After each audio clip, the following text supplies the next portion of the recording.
چې روژه په کومو شیانو باندې خرابېږي، یعنې ماتېږي او په کومو شیانو باندې ثواب کمیږي. نو جواب دا دی چې روژه ماتېږي یو په خوراک باندې، دویم په څښاک باندې، او داسې ورسره ووایه چې بل په هر هغه شي باندې ماتېږي چې د انسان معدې ته ورشي د خولې په لار یا د پوزې په لار باندې، په دې باندې ماتېږي. ورسره ماتېږي په جما کولو باندې.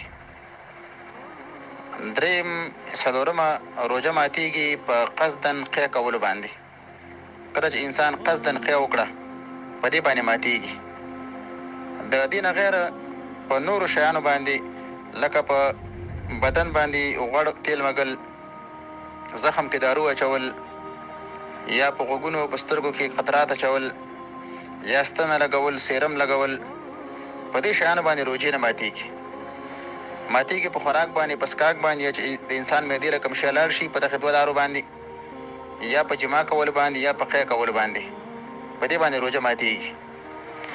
او د ثواب کمیږي په هره ګناه باندې. غیبت باندې ثواب کمیږي، په دروغ باندې ثواب کمیږي. همدارنګه یو انسان چې بې ځایه نظر استعمالوي په دې باندې ثواب کمیږي. یو انسان چې نورو ګناهونو کې لګي په دې باندې ثواب کمیږي. هر د ګناه کار باندې د روژې ثواب کمیږي. اگر که په هر د ګناه کار باندې روژه نه ماتېږي، بعد شیانو باندې ماتېږي، موږ تاسو مخکې ویلې، لیکن ثواب په هر ګناه باندې کمیږي د روژې، خو ماتېږي په هغه یو څو مخکې شیانو باندې. السلام علیکم ورحمة الله.